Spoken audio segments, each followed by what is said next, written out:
Moi aussi, je voudrais vous saluer très, très chaleureusement.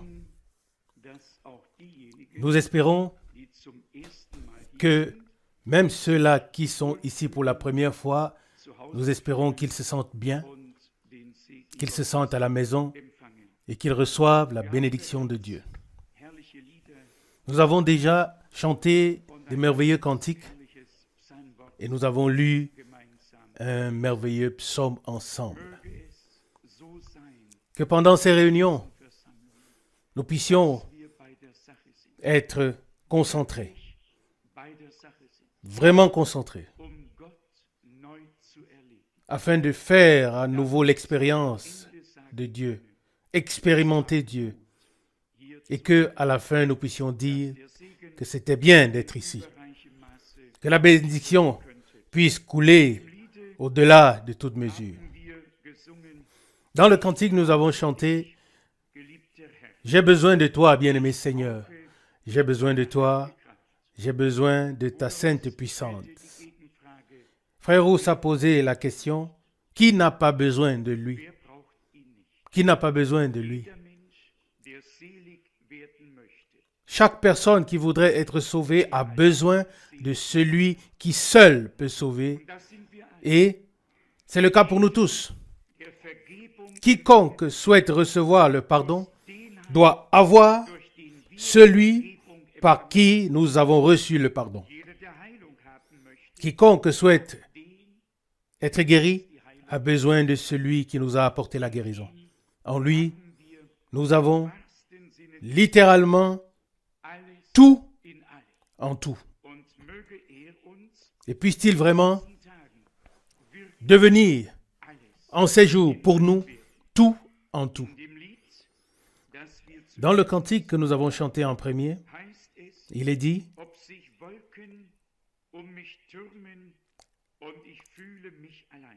Si les nuages s'amoncellent autour de moi et que je me sente seul, j'aspire à être libéré de la détresse et des soucis, être libéré, totalement libéré. » Le compositeur de cantique a exprimé exactement ce que je ressens dans mon cœur. Mais je ne voudrais pas expérimenter ce cantique seulement au ciel, mais je voudrais l'expérimenter déjà ici sur terre. Et cela arrivera sans doute lorsque nous aurons appris à décharger nos soucis sur celui qui prend soin de nous, selon la parole de l'Écriture qui dit « Déchargez-vous sur lui de tous vos soucis, car il prend soin de vous. » 1 Pierre 5, verset 7. Je dois apprendre à le faire et peut-être quelques-uns aussi au milieu de nous. Pour certains, c'est un peu plus facile.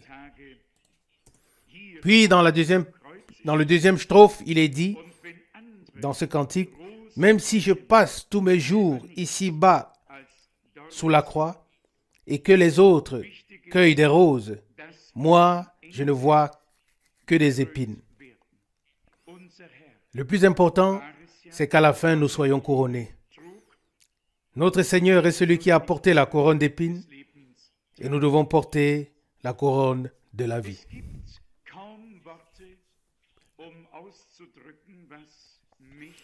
Il n'y a pas de mots pour exprimer ce qui me touche et je pense que c'est aussi ce qui touche la majorité d'entre nous. Lorsque nous pensons à la grâce indescriptible qui nous a été accordée, nous sommes reconnaissants à Dieu pour tant d'années de proclamation de la parole, de la croissance spirituelle et de tout ce qui va avec. Et je le répète, comme je l'ai déjà dit si souvent, le meilleur reste à venir. Il ne peut pas en être autrement. Le meilleur reste à venir.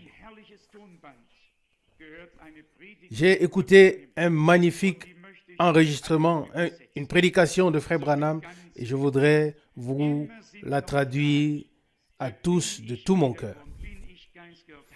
il y a toujours des questions. Suis-je né de nouveau? Suis-je baptisé dans l'esprit? Ai-je fait l'expérience de Dieu? Il y a toutes sortes de questions parmi le peuple. Et celui qui a une question, il n'a pas encore de clarté. Et celui qui n'a pas de clarté, on peut encore demander si l'expérience est véritablement là, si l'expérience a été faite. Et celui qui a fait l'expérience de Dieu d'une manière ou d'une autre ne demande pas s'il l'a expérimenté. Et nous sommes simplement ici pour nous aider les uns les autres, pour servir les uns les autres. Et les prédications de Frère Branham sont les mieux adaptées pour nous permettre de dire la vérité sans mettre de gants. Il était un homme intrépide et surtout il parlait sur base de son expérience et de ce qu'il avait expérimenté, non seulement avec lui-même, mais aussi parce qu'il avait pu observer pendant de nombreuses années la différence entre les prétentions et la réalité. Et nous voulons que notre témoignage soit conforme avec la parole et que nous soyons également en accord avec la parole afin de pouvoir suivre le Seigneur pas à pas. En bref, 4 versets soulignés du psaume 25. Verset 5, deuxième partie, psaume 25. Aucun de ceux qui espèrent en toi ne seront déçus. Est-ce que c'est vrai? Ça doit être vrai, car c'est écrit dans la parole de Dieu. Si toi ou moi, nous sommes déçus, ou nous avons été déçus, c'est que nous avons, oui, placé notre confiance. Nous n'avons pas placé notre confiance en Dieu. Si nous plaçons notre confiance en Dieu en toute situation et à tout moment, alors nous ne pouvons pas être déçus. Il ne peut pas nous décevoir. Et il est dit dans la deuxième partie du verset 3, psaume 25, « Seul celui qui t'abandonne sera déçu. » Il peut être vrai, c'est peut-être le cas, que des gens viennent dans une réunion et disent ensuite, « J'ai été un peu déçu. » Personne ne sera déçu dans une réunion s'il a mis sa confiance en Dieu. Lorsque le psaume a été lu, j'étais déjà béni. J'aurais déjà pu rentrer chez moi. Pourquoi? Parce que nous suivons intérieurement. Nous mangeons la parole. Nous le prenons en nous. Nous sommes devenus une partie de la parole. Aux deux sœurs qui ont brièvement donné un témoignage aujourd'hui au bureau et qui ont dit à quel point la parole de Dieu est devenue importante pour elles. Et je ne pouvais que dire que la parole est devenue chair. Elle devient réalité. Elle devient notre vie spirituelle personnelle. La parole devient vivante au travers de nous. Il est dit dans la suite du psaume 25 au verset 4, « Ô Seigneur, fais-moi connaître tes voies. Oh, qu'est-ce que je souhaiterais d'autre? Qu'est-ce que je souhaiterais d'autre que ça? » Puis, à la dame qui vient de la Hollande et qui est ici pour la première fois et que j'ai rencontrée à la réunion en Hollande, je lui dis, ou je lui ai dit tout à l'heure, je souhaite faire la volonté de Dieu. Et elle regarde et elle me répond, mais vous l'avez déjà fait jusqu'à présent. M'avez-vous compris? Avez-vous compris cela? Ou je me suis mal exprimé? Hein?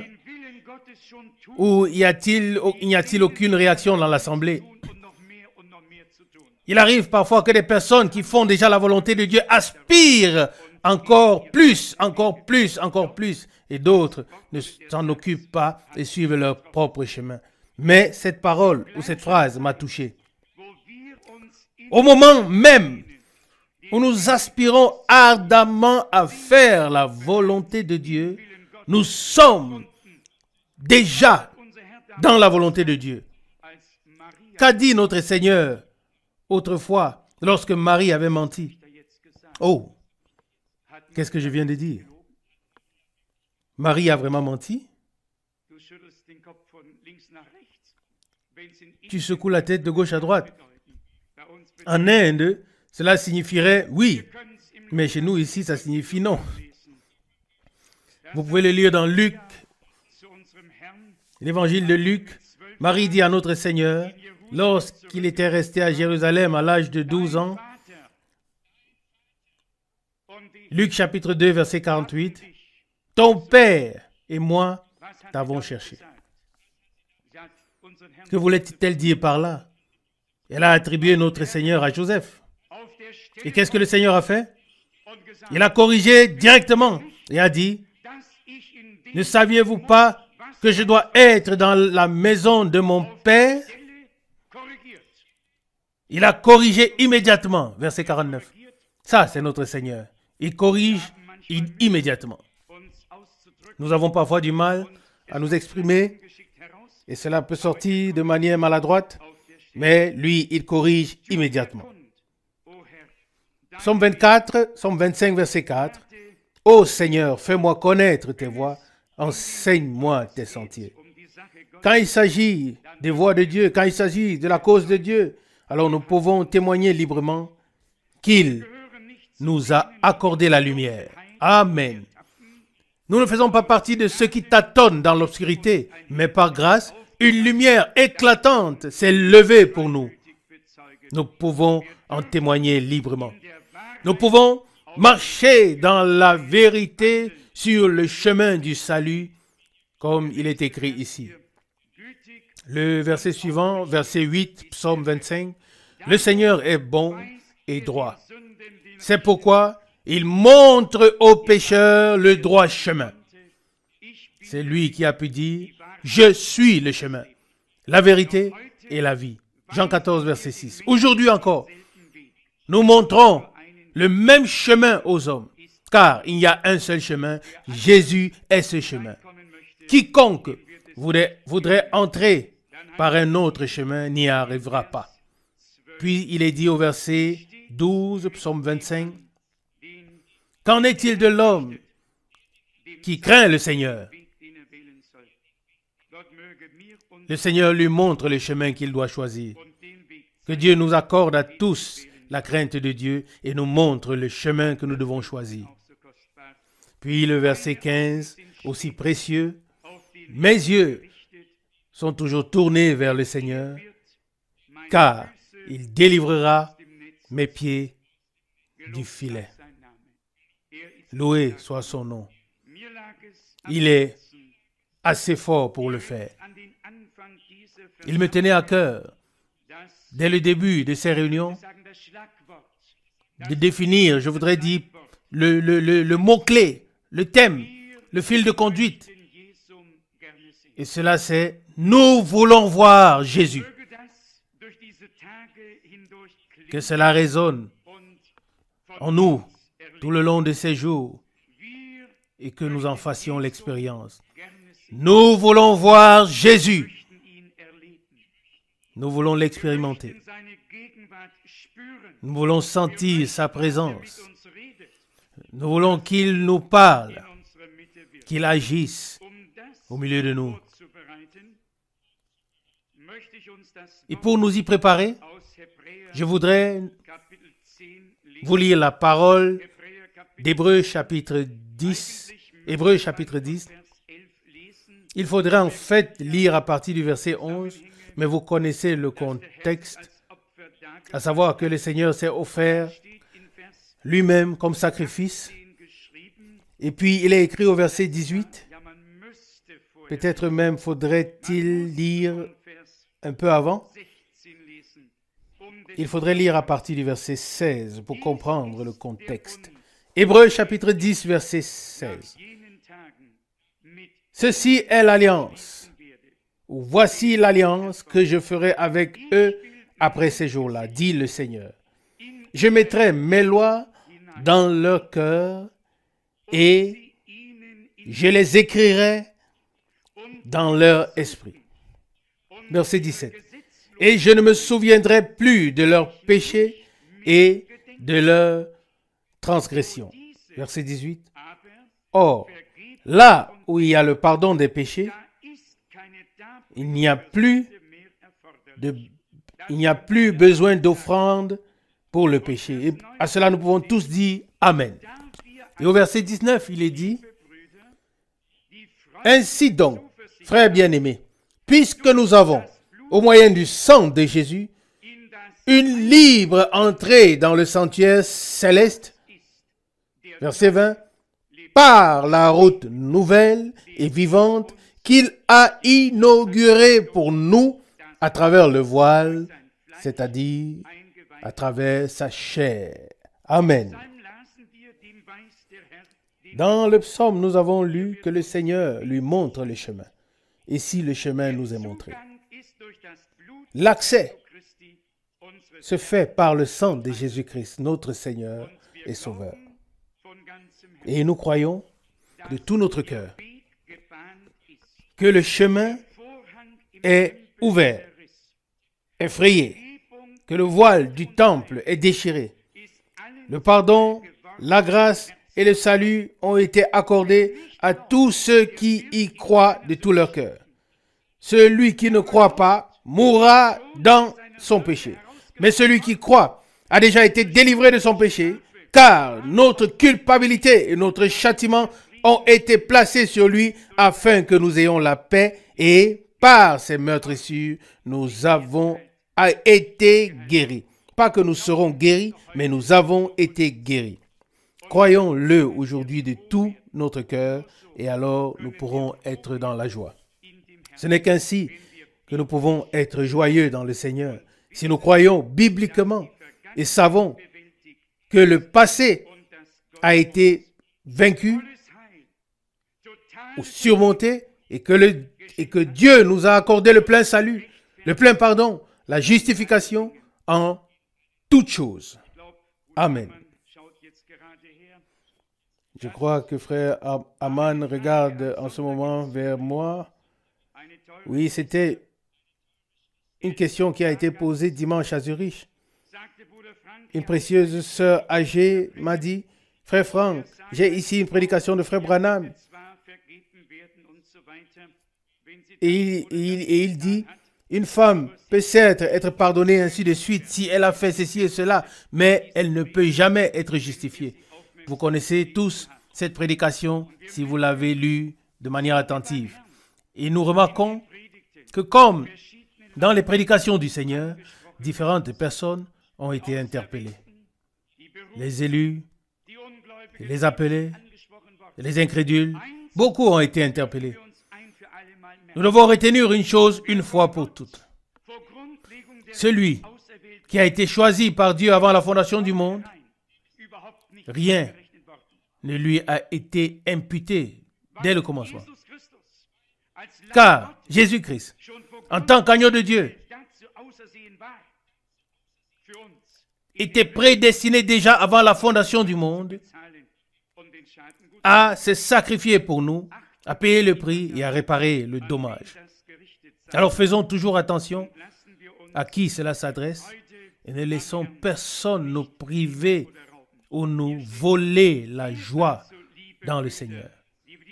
Il est écrit ici au verset 19, Hébreux 10, « Ainsi donc, frères bien-aimés, puisque nous avons au moyen du sang de Jésus une libre entrée dans le sanctuaire céleste. » Vous savez, et je l'ai encore récemment entendu en Afrique, vous savez que dans certaines dénominations renommées, on supprime les cantiques qui parlent encore du sang.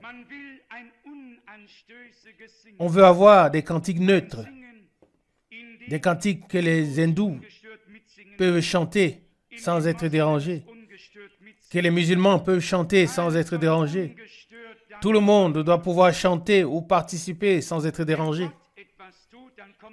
Quand Dieu fait quelque chose, alors il y a d'abord un trouble, puis il y a un court-circuit, puis les hommes sont alors appelés à la réflexion et le chemin du salut leur est montré aujourd'hui comme il y a près de 2000 ans. Il n'y a pas d'autre chemin, pas d'autre salut, pas d'autre évangile que l'évangile de Jésus-Christ, notre Seigneur. Aussi certain que notre Sauveur est mort en tant qu'agneau de Dieu sur la croix de Golgotha et a versé son sang, aussi certain, il est entré avec son sang dans le sanctuaire céleste. Amen. Et là, quelqu'un me demandera, quand est-ce que cela s'est produit? Il vous suffit simplement de lire lentement l'évangile de Jean. Et plus précisément au chapitre 20, et vous aurez la réponse. Tôt le matin, le maître a dit, ne me touche pas, car je ne suis pas encore monté vers mon Dieu et votre Dieu, vers votre Père et votre Père. Jean 20, verset 17. Et plus tard, il dit, mets ta main sur mon côté et vois que c'est moi. Verset 27, Jean 20. Oui? Très bien, nous n'avons pas besoin de dire plus. Continuons la lecture dans Hébreux chapitre 10, verset 21. Et puisque nous avons un souverain sacrificateur établi sur la maison de Dieu, verset 22, approchons-nous avec un cœur sincère, dans la pleine certitude de la foi, les cœurs purifiés de toute mauvaise conscience et le corps lavé avec une eau pure. Verset 23. Retenons fermement la profession de notre espérance, car celui qui a fait la promesse est fidèle. Amen. Il est et demeure fidèle dans toute éternité. Il a fait la promesse, il a veillé à ce qu'elle soit accomplie. Amen. Ici, il est écrit au verset 20, Hébreux 10, par la route nouvelle et vivante qu'il a inaugurée pour nous à travers le voile, c'est-à-dire à travers sa chair. Celui qui a reçu la vie de Dieu marchera et restera sur ce nouveau chemin vivant. Tout le reste n'est que notre propre chemin ou nos propres chemins, avec nos propres œuvres, avec nos propres statuts, nos propres dogmes, nos propres actions qui ne peuvent pas subsister devant Dieu. Seul ce qui vient de Dieu peut subsister devant Dieu, car seul ce qui vient de lui nous ramène à lui. Ce qui ne vient pas de lui nous éloigne de lui. Nous n'avons pas besoin de substituts, mais nous avons besoin de Dieu et de ce qu'il nous a donné en Christ. Il est dit ici ensuite, verset 24, « Veillons les uns sur les autres pour nous inciter mutuellement à l'amour et aux bonnes œuvres. » Verset 25, « En ne négligeant pas nos rassemblements, comme c'est l'habitude de certains, mais en nous encourageant mutuellement, et cela d'autant plus que vous voyez approcher le jour. » Je ne fais pas partie de ceux qui ont pour hobby de faire des remarques, surtout pas d'ici devant. Mais un des frères m'a dit, ou nous a dit, nous qui étions ensemble il y a quelques minutes, il a dit qu'il vaudrait mieux que les gens viennent tous pour écouter et non pour parler. Il y a en effet encore des gens qui ont tant à dire, à d'autres et qui ne font aucune pause pendant qu'ils parlent, au lieu de venir et d'écouter la parole. Je vous donne un conseil très pratique. Celui qui est venu, ou ceux qui sont venus pour écouter la parole de Dieu, devraient profiter de temps en temps de ce qui revient à chaque citoyen dans chaque pays, c'est-à-dire disposer de son temps libre. Il n'y a vraiment aucun sens à mélanger au contenu divin la sagesse de quelques-uns qui sont imbus d'eux-mêmes. Prenons cela au sérieux et faisons partie de ceux qui sont simplement venus avec un seul désir, voir Jésus, entendre Jésus, l'expérimenter. Ceux qui sont venus pour parler, ou même pour collecter les adresses, comme cela arrive souvent, nous devrions l'envoyer au marché. Là, il y a beaucoup de gens à qui il pourrait parler, dont il pourrait prendre les adresses et qu'il pourrait ensuite gérer. J'ai encore quelque chose à cœur comme thème ou comme sous-thème. C'est faire la comparaison entre l'expression « le temps est proche » et le fait que le temps pour une chose est arrivé. Vous connaissez tous les Saintes Écritures. Il n'est pas nécessaire de lire chaque passage biblique. Dieu parle par l'intermédiaire du prophète Jérémie. Il dit, l'hirondelle et tout oiseau connaissent leur saison, mais mon peuple n'a pas reconnu le temps. Il y a beaucoup de passages que nous pouvons lire. Nous allons lire quelques-uns. Commençons par Apocalypse chapitre 1 et voyons comment il y a eu des temps où il y a eu un moment où le temps était proche et un moment où le temps était là. Apocalypse chapitre 1 verset 3. Heureux celui qui lit et ceux qui entendent les paroles de la prophétie et qui gardent ce qui y est écrit, car le temps est proche. L'expression « le temps est proche » revient à plusieurs reprises. Parfois sous forme légèrement modifiée, le temps s'est approché ou autrement, mais soudain, il n'est plus seulement proche, mais soudain il est là, où il était là. Des événements d'importance du salut avaient été annoncés. Le temps se rapprochait de plus en plus, mais soudain, il était accompli. Soudain, le temps n'était plus seulement proche, mais il était là. Il y a des années, j'ai rédigé une brochure intitulée « Le titre est « Le temps est proche ». Si je devais la rédiger dans l'an 1988 ou une autre année, je pourrais utiliser le titre « Le temps est là ». Je ne sais pas si vous remarquez toute cette avancée et si vous la ressentez. Et je crois pouvoir dire ceci. Nous sommes aujourd'hui plus proches que jamais des choses, de toutes les choses qui restent encore, qui devront encore s'accomplir. C'est vrai? Ces choses ont déjà bien progressé. Ce qui était encore loin il y a 20 ans et qui était proche, ce qui était loin il y a 2 ans, était proche il y a 10 ans. Cela pourrait arriver à tout moment. À partir du maintenant, nous devons, nous pouvons et nous avons le droit de nous attendre à tout. Nous n'avons pas à établir le calendrier que Dieu doit suivre, mais nous devons observer les signes des temps et observer les progrès et l'évolution des choses. Et je crois que c'est ce que font la plupart des croyants. Ils y prêtent attention. Ici, il est écrit « Car le temps est proche ». Apocalypse 1, verset 3. Et il écrit ensuite sur les lettres aux églises, ainsi de suite. Soudain, le temps était là. D'abord l'annonce, puis l'évolution, et le temps est toujours venu quand Dieu l'a voulu.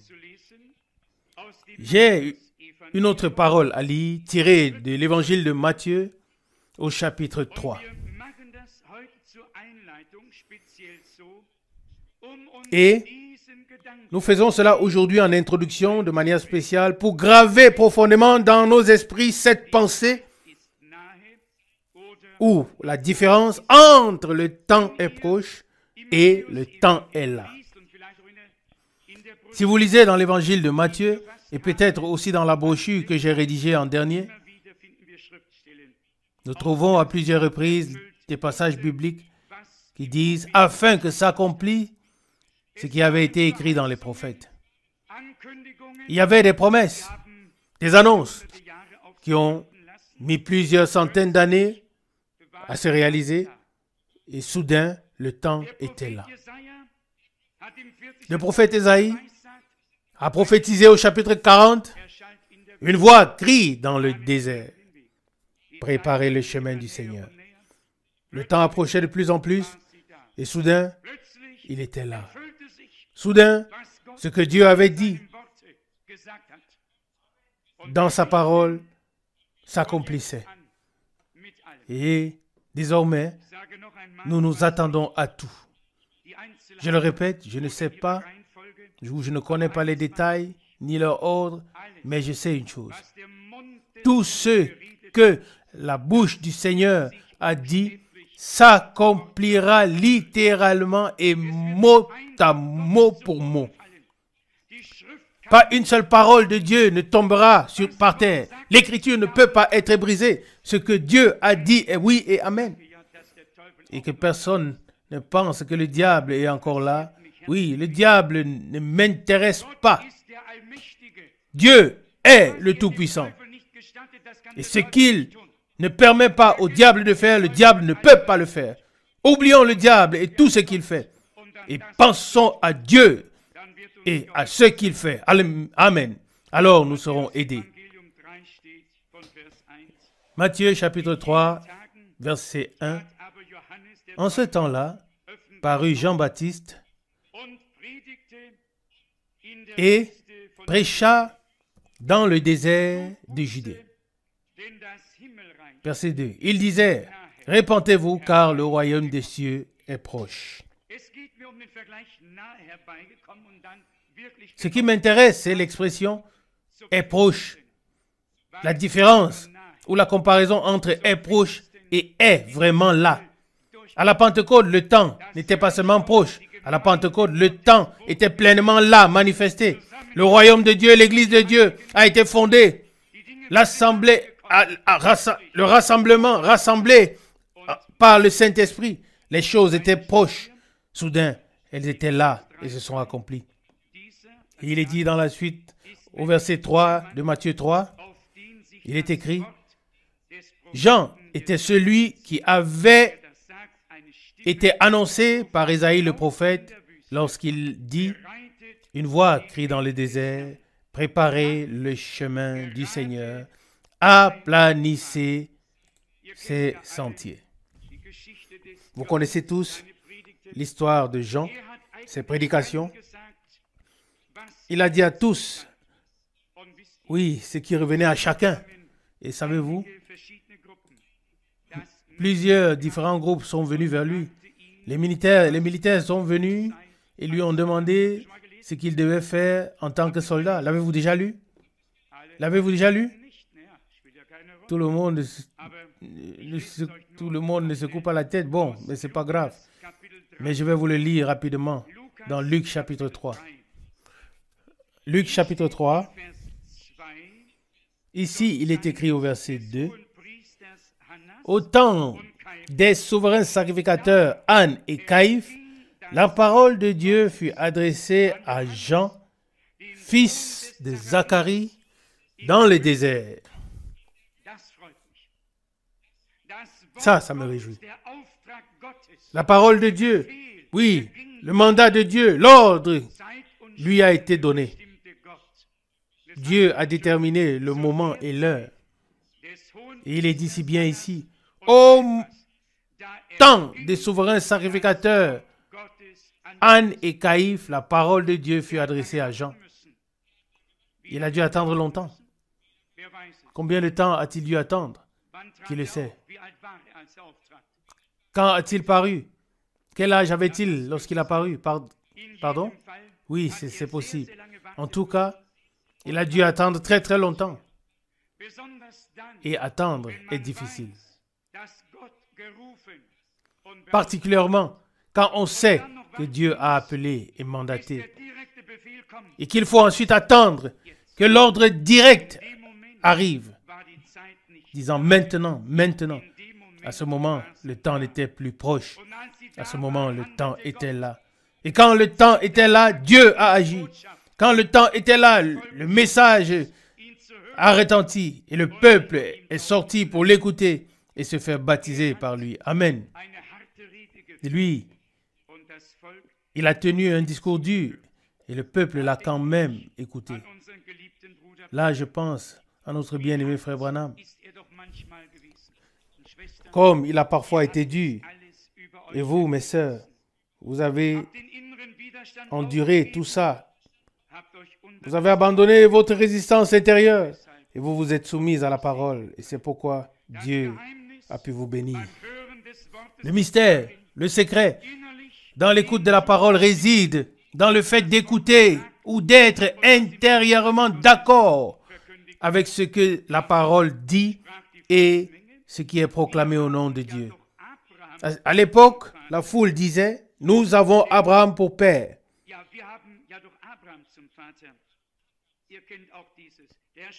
Vous connaissez aussi ce passage. Le Seigneur a dit que Dieu pouvait susciter des enfants Abraham à partir des pierres. Et maintenant, écoutez le verset 10 de Luc 3. La foule lui demanda, Luc 3, verset 10. La foule lui demanda, que devons-nous faire?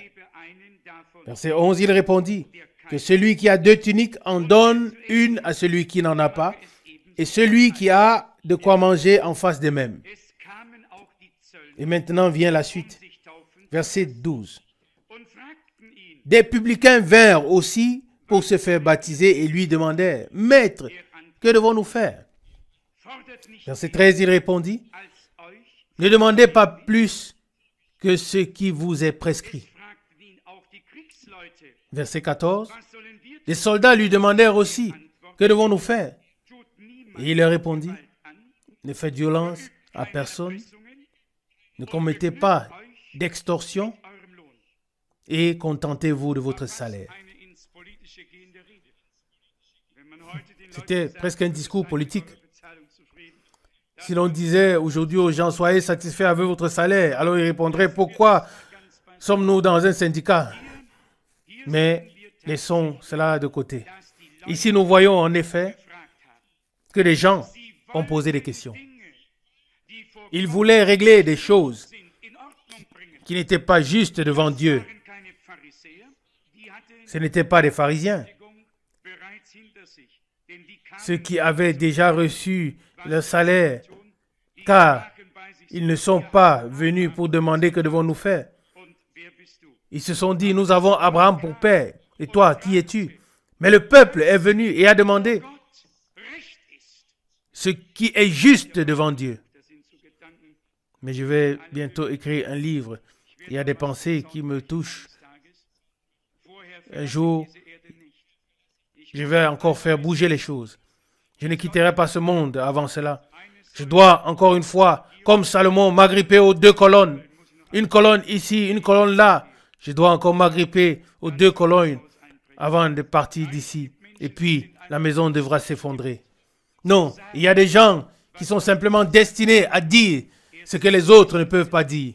Premièrement, ils ne le savent pas et n'en connaissent pas la signification. Et d'un autre côté, ils ne le sauront peut-être jamais. Revenons à notre thème. Continuons dans les Saintes Écritures. Encore une fois, Luc chapitre 3, verset 2. Au temps des souverains sacrificateurs Anne et Caïphe, la parole de Dieu fut adressée à Jean, fils de Zacharie, dans le désert. Et puis, il est parti à travers tout le pays. La pensée qui va m'animer est la suivante. Le temps est proche et le temps est là. Toutes les choses que nous attendons se sont approchées et soudain, elles seront là. La parole s'accomplira jusqu'à la dernière lettre. Nous n'attendons pas en vain. Nous ne sommes pas des imbéciles. Nous ne suivons pas des fables habilement conçues. Mais la proclamation de la parole infaillible de Dieu, qui est oui et amen pour l'éternité. Le ciel et la terre passeront, mais la parole de Dieu demeure éternellement. Dans Matthieu chapitre 4, verset 17, nous lisons ce qui suit. Matthieu 4, verset 17. J'ai souvent du mal à trouver les passages exacts, car je lis la Bible en allemand et aussi la Bible en français. Il est dit au verset 17, Matthieu 4, « Dès ce moment, Jésus commença à prononcer le message de salut en disant, « Repentez-vous, car le royaume des cieux est proche. » Nous l'avons déjà mentionné et nous allons encore le mentionner quelques fois pendant les prochains jours. Le temps était proche et soudain, le temps était là. Vous pouvez lire dans Actes des Apôtres chapitre 2. Mais quand le jour fut accompli, je vais vous le lire de manière exacte afin que nous puissions la voir. Actes des Apôtres chapitre 2, verset 1. Le jour de la Pentecôte étant arrivé, le jour n'était pas seulement proche, mais le jour était arrivé. Ils se trouvaient tous ensemble dans un même lieu. Des événements avaient été annoncés. Et oui, et ils se rapprochaient de plus en plus. Soudain, ils étaient là. Soudain, oui, ils sont arrivés. Ils se sont accomplis. Il en va de même dans nos jours. Imaginez-vous le ministère de Frère Branham qui a été annoncé, qui sait quand, dans le prophète Malachi. Le temps approchait et soudain, le temps était là. Maintenant, c'était l'édification, la distribution de la nourriture spirituelle. Et nous savons que le reste est encore à venir. Dans Luc chapitre 9, ou non, je vous l'ai dit, dans Marc chapitre 1, verset 15, Marc chapitre 1, verset 15. Ici, il est écrit, je commence par le verset 14. Marc 1, verset 14. Après que Jean eut été emprisonné, Jésus se rendit en Galilée et il proclama le message de salut de Dieu en disant, « Le temps est accompli et le royaume de Dieu est proche. » Amen. Repentez-vous et croyez au message du salut ou croyez à l'évangile. Ici, je voudrais m'arrêter un instant. Il ne s'agit pas seulement de la foi, mais de la foi conformément aux Écritures. De la foi comme dit les Écritures. Car c'est ce qui est écrit dans l'évangile de Jean au chapitre 7, à partir du verset 36 jusqu'à 38. Celui qui croit en moi, dit le Seigneur, comme dit l'Écriture. Pas seulement celui qui croit. Je vous l'ai déjà dit ici. Les gens croient en Jésus. Le monde entier croit. Les musulmans croient qu'il est né d'une vierge. Ils croient qu'il est le fils de Marie. Ils croient qu'il est l'un des saints plus grands prophètes. Ils croient qu'il reviendra avant que Dieu n'établisse son royaume. Mais cette foi ne leur sert à rien. Oui, pourquoi? Pourquoi elle ne sert à rien? Parce qu'ils ne croient en lui qu'en tant qu'une personne historique en son existence et ne savent pas du tout qui il était et pourquoi il est venu. Une telle foi est donc totalement inutile. Et je n'oublierai jamais quand j'ai témoigné du Seigneur à la femme de Stein à Battles et lui ai dit que vous avez besoin de Jésus-Christ. Et je vous l'ai déjà raconté. J'ai raconté ce qu'elle m'a répondu. Elle dit, oui, je viens de vendre mon Jésus. Oui, c'est ce qu'elle m'a dit.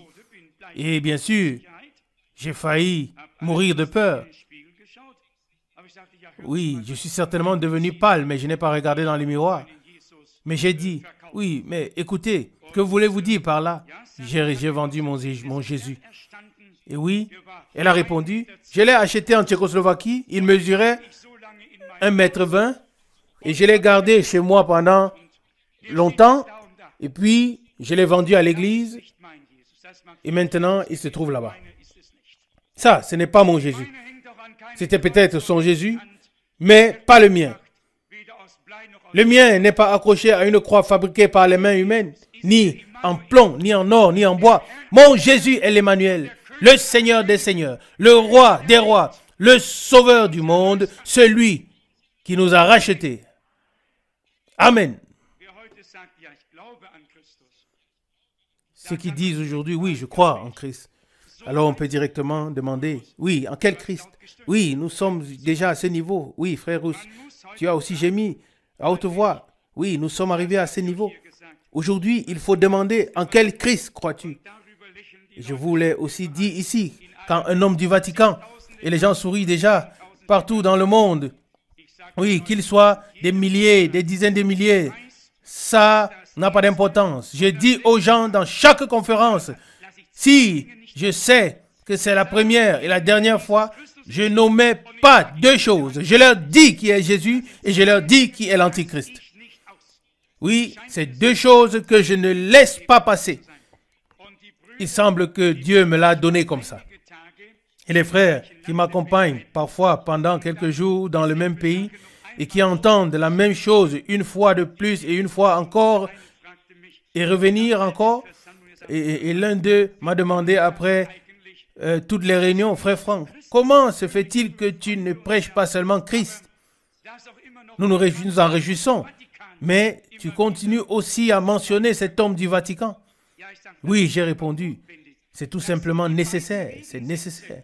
Ce sont les deux opposés. Dans l'un, Dieu s'est révélé et dans l'autre, Satan se manifeste. Et j'ai dit, les gens ne connaissent pas la différence et c'est pourquoi je dois le leur dire. Et j'ai dit aussi, ou bien veux-tu le leur dire? Et non, non, non, pas moi, a-t-il répondu. Ah, pas moi. Et voilà la chose. Pas moi? Oui, quelqu'un doit le dire. Et comme je n'ai rien à perdre, je peux le dire très clairement. Et surtout, comme c'est vrai et nécessaire, cela doit être dit. Mais je vous l'ai dit, à l'époque, quand ils aspergeaient les gens d'eau à Bombay et disaient, le Christ est dans toutes les religions. Quand 700 millions d'hindous entendent une telle chose, le Christ est dans chaque religion, alors ils ne parlent bientôt plus que de Christ. Mais c'est alors le Christ du pape, pas le Christ de Dieu, pas mon Seigneur et le tien, mon Sauveur et le tien. Vous savez, j'y pensais justement maintenant quand Frère Branham était en Suisse et en République fédérale d'Allemagne. Vous connaissez l'histoire. Quand il devait observer et que le Seigneur lui a dit, va, je vais te montrer ce qui se fait dans la formule au nom du Père, du Fils, du Saint-Esprit. Et il a regardé. Et puis, le voyant lui a dit, l'Esprit confesse qu'il est Dieu. Et il a dit, ce n'est pas mon Seigneur, ce n'est pas mon Sauveur, ce n'est pas de lui qu'il s'agit ici. Vous connaissez toute cette histoire. Qui ne parle pas aujourd'hui de Christ, qui n'utilise pas la formule au nom du Père, du Fils, du Saint-Esprit. Je ne pense pas à l'homme à qui appartient les hommes d'affaires du plein d'évangile et qui dit, mon ami, je dois te rencontrer ou te raconter comment je suis entré dans une loge maçonnique. Et il dit, c'est étrange, je suis d'origine juive et j'ai quand même dû dire au nom du Père, du Fils, du Saint-Esprit. Il a dit, je ne comprends toujours pas cela aujourd'hui. Oui, moi non plus.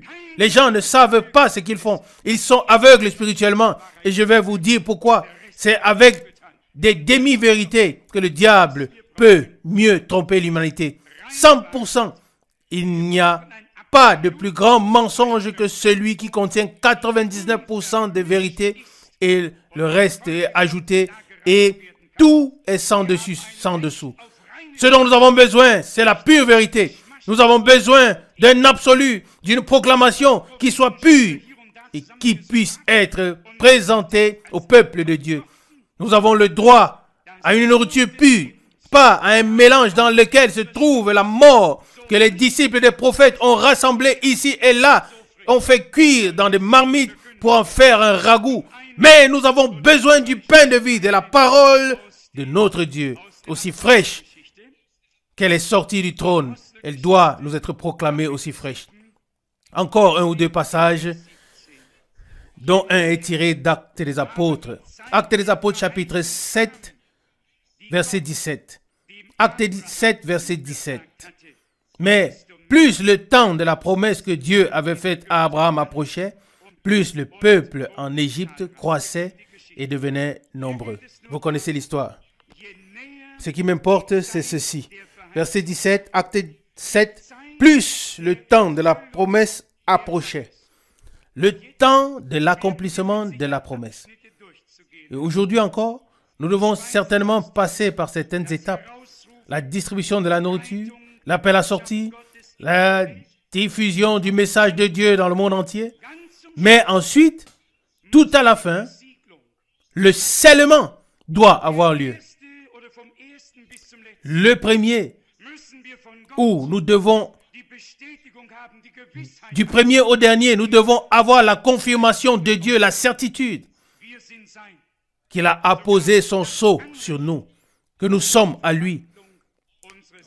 Nous avons même le droit à la transformation de notre corps corruptible. Et cette transformation réside dans le fait que Dieu nous a accordé par grâce la puissance vivifiante de l'Esprit. Oui, nous reviendrons dessus. Acte 7, verset 17. Plus le temps de la promesse approchait. Bien-aimés, je ne pense pas que ce soit seulement mon impression. Je crois véritablement que le temps de Dieu est très, très proche. Pour ne pas dire dans la foi que le temps est déjà là. Dans la foi, on pourrait presque dire que le temps n'est pas seulement proche, il est tout proche. Oui, il arrive. Il se ferait un chemin, comme autrefois. La loi et les prophètes ont été proclamés jusqu'à Jean. Mais à partir de là, l'évangile a été proclamé. Le royaume de Dieu a été annoncé.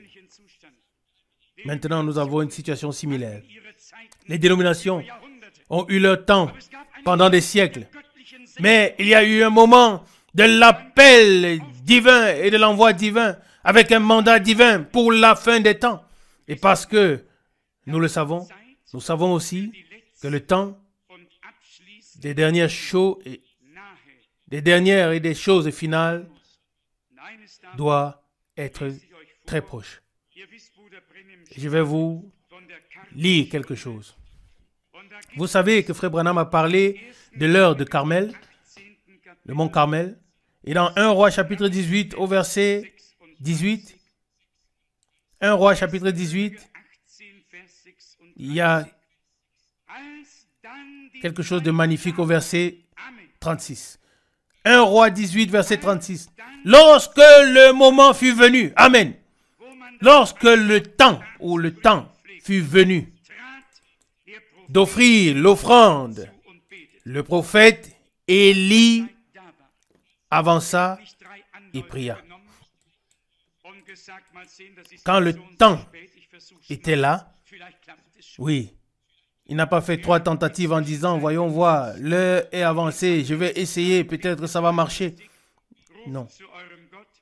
Entre-temps, il a dit aux autres, priez avec ferveur, invoquez votre Dieu, peut-être il dort, peut-être il est en voyage, et ainsi de suite, criez un peu plus fort, peut-être vous serez exaucés. Il savait exactement où il se tenait, il savait en qui il croyait, car la parole du Seigneur lui avait été adressée. Je vais vous lire cela, car il s'y réfère même. 1 Roi, chapitre 18, verset 30. Élie dit alors à tout le peuple, « Approchez-vous de moi. » Lorsque le peuple eut approché de lui, il rétablit l'autel du Seigneur qui avait été renversé. Verset 31, il prit 12 pierres selon le nombre des tribus des fils de Jacob, à qui la parole du Seigneur avait été adressée. Israël sera ton nom. Verset 32. Et il bâtit avec ses pierres un autel au nom du Seigneur. Vous pouvez continuer la lecture, vous savez de quoi il s'agit ici. Ici, il était question d'une heure de Carmel, un moment décisif, une intervention divine, une action de Dieu sur terre, une décision divine venue du ciel, de sorte que plus personne n'avait besoin de se demander où est ce qui est bien, où est ce qui est mal, où est la vérité, où est-ce qu'elle n'est pas. Dieu lui-même a rendu témoignage. Et Frère Branham aspirait, désirait cette heure de Carmel. Il parlait, oui, du compte à rebours, ainsi de suite. Mais je crois que cette heure de l'épreuve de puissance approche. Et je crois que Dieu en sortira vainqueur. Il en sortira comme le Tout-Puissant et le Suprême. Et il combattra aux côtés de son peuple. Et il combattra pour nous. Aujourd'hui, nous prenons position pour lui. Puis, il prendra position pour nous. L'heure est proche. Ici, il est dit, 1 Roi 18, verset 36, lorsque le temps fut venu.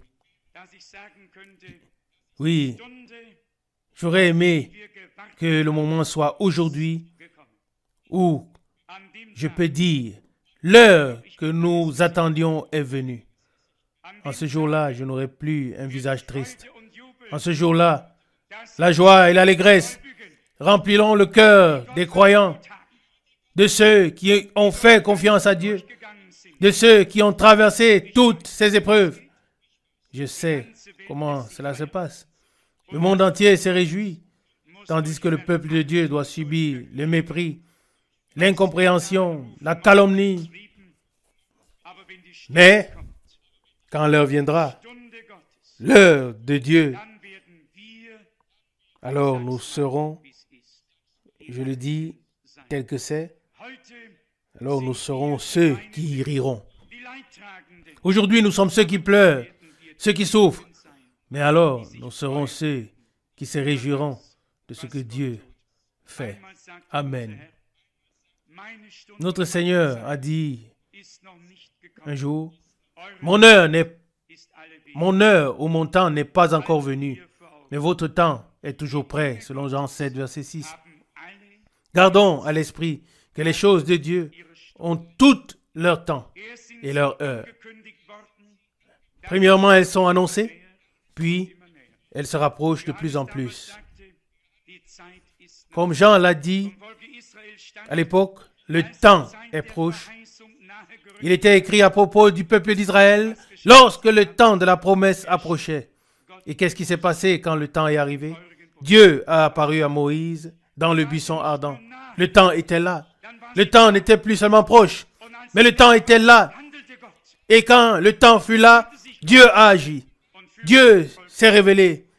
Et Dieu fit sortir son peuple. Mais rappelez-vous qu'il y avait des gens qui avaient reçu la promesse. Et ce n'est que pour le peuple qui avait reçu la promesse que la chose s'est accomplie. Pas pour tous les peuples environnants, mais pour un peuple que Dieu avait choisi comme le sien par Abraham, Isaac et Jacob. Peut-être, à titre d'information à ce sujet, car certains disent, oui, le peuple Israël est élu et les autres sont un peu en l'air. Non, ce n'est pas ainsi. Voici comment la chose est. Dieu a choisi un peuple. Parmi ce peuple, il a choisi des individus, ou plutôt, il a choisi parmi ce peuple des individus comme prophètes afin de parler à travers eux et de faire connaître son plan de salut ici sur terre afin que nous ayons aujourd'hui une compréhension, une vue d'ensemble sur ce que Dieu veut et sur ce que Dieu a prévu. Dieu n'a pas besoin de beaucoup de monde. Dieu n'a besoin que d'un peuple, d'un seul homme. Et ensuite, la chose continue. Mais la parole est pour tous. Je peux vous lire Psaume 2, versets 6 et 7. Je peux vous lire Ésaïe 4, 49, verset 6. Je peux vous lire Matthieu 28, verset 19 à 20.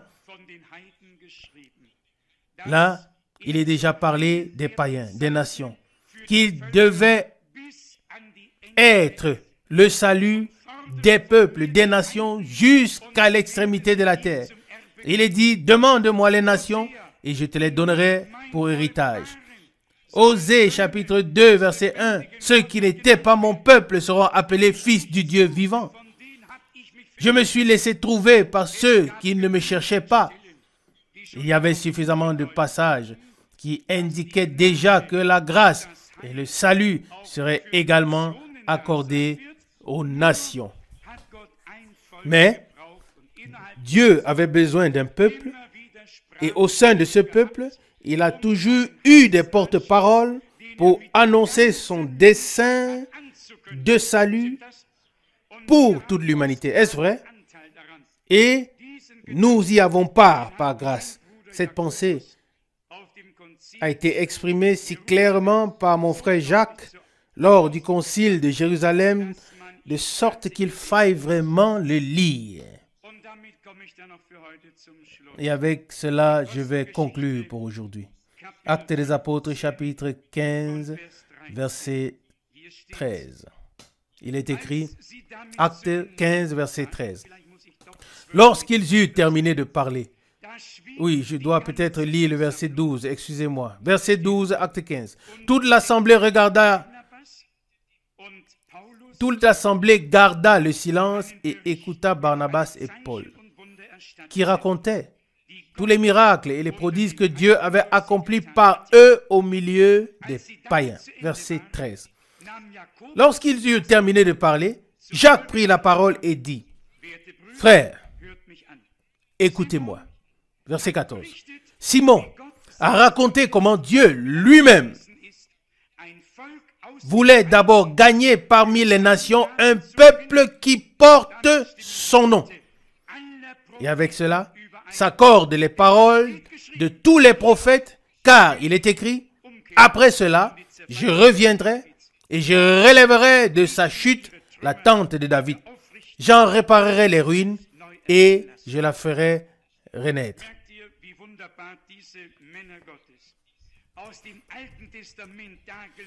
Remarquez-vous, comme ces hommes de Dieu ont merveilleusement bien disposé la chose sur base de l'Ancien Testament, ce qui n'était pas encore, ou ce qui n'était pas encore prophétie pour les prophètes était devenu proche. C'était là, car ça pouvait être exposé ici, après que les apôtres eurent rapporté ce qui s'était passé parmi les païens. Oui, là où les autres ont eu du mal, pas Jacques, car il a pris la parole. D'autres ont eu des difficultés, mais pas les hommes de Dieu. C'est merveilleux que les hommes de Dieu et le peuple de Dieu n'aient aucune difficulté avec la parole de Dieu, car elle leur est révélée par le Saint-Esprit. Mais, voyez-vous le lien? Il se réfère à la parole. Je ne sais pas si nous apprécions suffisamment le fait que Dieu nous ait donné cette connexion directe et absolue avec la parole. C'est la chose la plus merveilleuse que Dieu ait pu faire pour nous, outre la rédemption et le salut. Qu'il nous ait donné cette connexion directe. J'appelle cela une ligne directe. Dieu nous a donné cette ligne directe vers sa parole qui est venue du trône.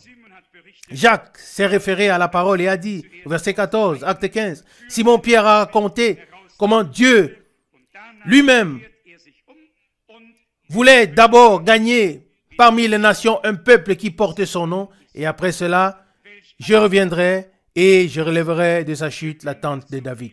Quelle grâce, quelle bénédiction. Nous pourrions nous référer ou lire de nombreux passages bibliques et les lire. La parole de Dieu s'accordent. L'Ancien et le Nouveau Testament forment une unité dans une harmonie divine, inspirée et dictée par l'Esprit. Le temps était proche. À quel point est-il aujourd'hui? Sentinelle, quelle est l'heure? Quelle heure est-il dans la nuit? Sentinelle, quelle heure est-il dans la nuit? C'est ce que nous lisons dans le prophète Ésaïe 21. Et la réponse est au verset 12, Ésaïe 21. Le matin vient, la nuit aussi.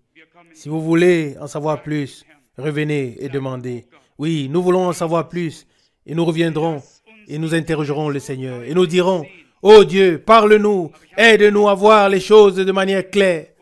Mais j'ai l'impression qu'après nous avoir si magnifiquement révélé sa parole et son dessein de salut, Dieu souhaite maintenant nous accompagner personnellement afin que nous devenions des instruments utiles, des vases entre ses mains qu'il peut bénir et utiliser. Souvenez-vous de cela. Le temps des choses est proche, très proche. Il est là. Le temps est là. Le temps où Dieu commence à agir. Et le temps où nous nous mettons à sa disposition. Le temps est là. Il n'est pas seulement proche. Le temps est là. Combien de temps Dieu prendra encore? Ça, c'est son affaire. Il est d'éternité en éternité. Mais j'aimerais aussi savoir ce que vous en pensez. Il y a 22 ans, lorsque Frère Branham a été rappelé à la maison, le temps était déjà proche. Nous l'avons entendu à maintes reprises dans les prédications. Ça pourrait être le dernier jour, la dernière prédication. Combien de fois avons-nous entendu que la venue du Seigneur est proche? Combien de fois l'avons-nous entendu? Déjà à l'époque, le Seigneur l'avait dit, « Voici, je viens bientôt. » C'est écrit plusieurs fois dans l'Apocalypse, « Voici, je viens bientôt » où le temps est proche. Mais maintenant, le temps est simplement arrivé. Le temps où Dieu agit est là. Le temps où nous nous soumettons, où nous nous mettons à sa disposition est là. Le temps où il peut confirmer sa parole est là. Nous ne pouvons plus rester des spectateurs et simplement juger lorsque des choses se produisent quelque part et dire « Oui, ce n'est pas correct du point de vue doctrinal. » Non. Si nous avons raison sur le plan doctrinal, alors Dieu confirmera sa parole. Mais nous devons nous y attendre. Nous devons l'espérer. Et nous l'espérons simplement dans ces réunions. Elles ne doivent pas se terminer sans que des personnes rendent des témoignages d'avoir été sauvées, délivrées et guéries. Je vous dis un secret. Si vous croyez encore que le temps est proche, alors il n'est pas là. Il est seulement proche. Si quelqu'un est proche et qu'il regarde le panneau qui montre 14 km jusqu'à Krefeld, alors c'est proche. Mais ce n'est pas encore là. Proche, mais pas encore là. Quand ce sera là, il n'y aura plus de panneau. Alors, il sera arrivé. Si vous voulez faire l'expérience de Dieu, si je veux faire l'expérience de Dieu, il ne suffit pas de croire que le temps est proche ou que Dieu est proche. Nous devons croire qu'il est présent, comme il l'a promis, en disant, là où 2 ou 3 sont réunis en mon nom, je suis au milieu d'eux. Nous voulons voir Jésus. Et il a dit, je suis là. Quand vous vous réunissez en mon nom, alors je suis là. Alors je suis parmi vous. Le croyons-le nous. Croyons-nous tous cela. Et si nous le croyons de tout cœur qu'il est parmi nous, alors nous pouvons croire que les guérisons, le salut et tout ce qui s'est produit auparavant peuvent encore se produire aujourd'hui par la grâce et pour la gloire de Dieu. Amen. L'amen doit retentir encore plus fort. Oui, j'avais décidé de ne plus prêcher avec force car je ne le peux plus, je n'en suis plus capable. Mais je veux que la parole agisse puissamment. Et la parole ne revient pas à vide. Elle accomplit ce pourquoi Dieu l'a envoyée. Encore une fois, il y a des moments où les choses sont prêtes, ou sont proches, mais soudainement, le moment est là où la chose se produit. Croyons que le temps est venu, que le temps de la glorification de Jésus-Christ, de son nom, de sa parole, de sa puissance, au milieu de son Église, Croyons que ce temps est là, pas seulement proche. Le temps est là, car selon sa promesse, il est présent. Il est écrit, quand il a été dit, glorifie ton nom, la réponse était, je l'ai déjà glorifié et je le glorifierai encore. Jean 12, verset 28. Si nous nous attendons à ce qu'il le fasse, alors cela arrivera. Mais si l'on pense que c'est encore un peu loin, alors rien ne se passera. Croyons dès maintenant que le Seigneur est présent dans les rassemblements des saints. Approchons-nous avec foi, oui, du sanctuaire céleste, où il est entré avec son propre sang, son saint sang, pour l'offrir sur le trône de la grâce, afin que nous ayons un libre accès. Le ciel est ouvert, le chemin est libre, l'expiation nous a été accordée. Nous avons le plein salut, la pleine grâce, la justification, la sanctification par Golgotha. Acceptons-le dans la foi. Ne le croyons pas seulement, ne croyons pas seulement que c'est proche.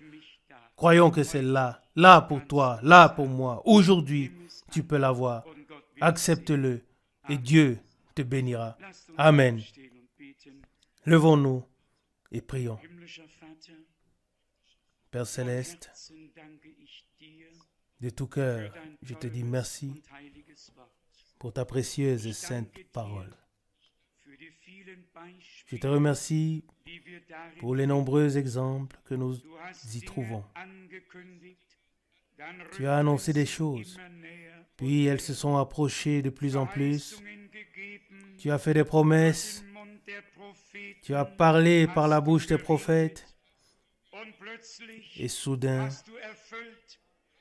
tu as accompli ce que ta sainte bouche avait dit, à savoir, lorsque le temps était accompli. Bien-aimé Seigneur, nous vivons dans une époque très particulière. Nous avons besoin de toi, Seigneur. Nous avons besoin de toi, Seigneur, comme nous l'avons chanté. Nous avons besoin de toi de plus en plus. Dans la pleine puissance de ta résurrection, équipe ton peuple de toute la puissance de Dieu, de la puissance de l'Esprit, de la puissance de la résurrection, de la puissance de l'amour, de la foi, du courage et de la puissance. Seigneur, nous te prions de tout notre cœur de nous faire prendre conscience que le temps n'est pas seulement proche, mais qu'il est là.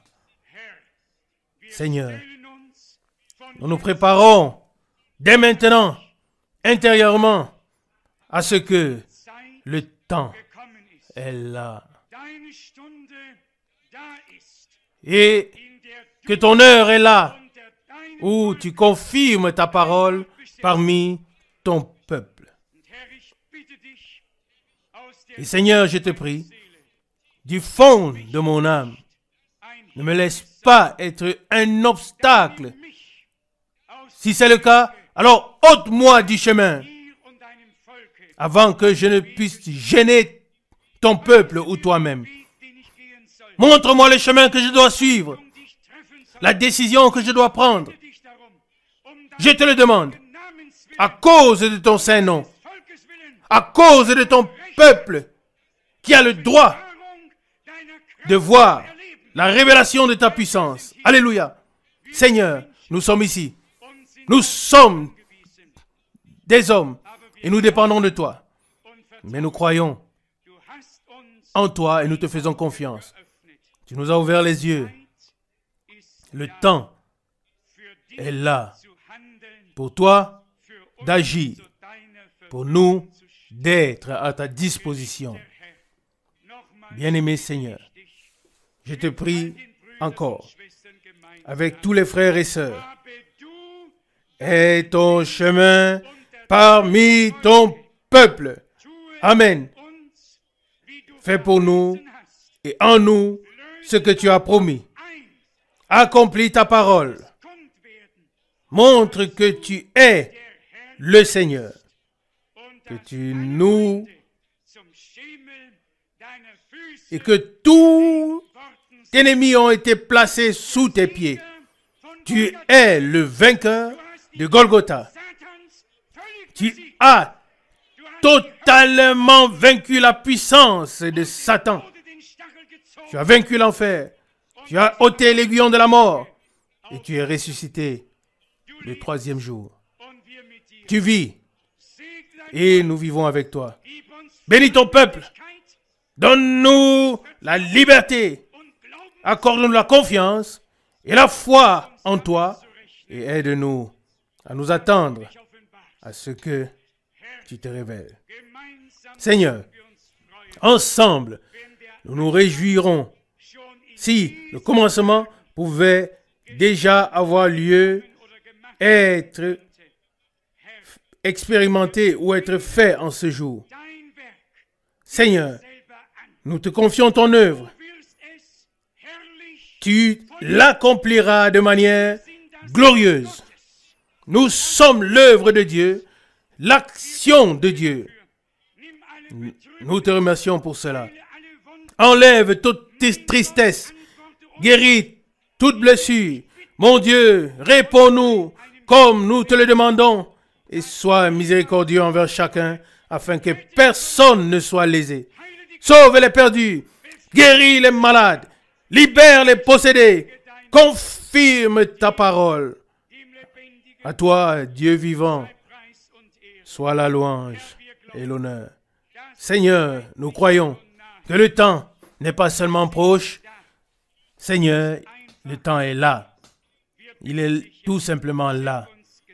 Nous te prions maintenant de nous accorder la grâce d'être dans l'attente devant ta face. Amen. Oui, élève ta face sur nous et donne-nous ta paix. Alléluia. Notre Seigneur, notre Père qui est dans les cieux, que ton nom soit sanctifié. Le nom que tu nous as révélé, ce saint nom de Jésus, fais-le agir dans la puissance divine et révèle que nous croyons en toi, comme dit l'Écriture.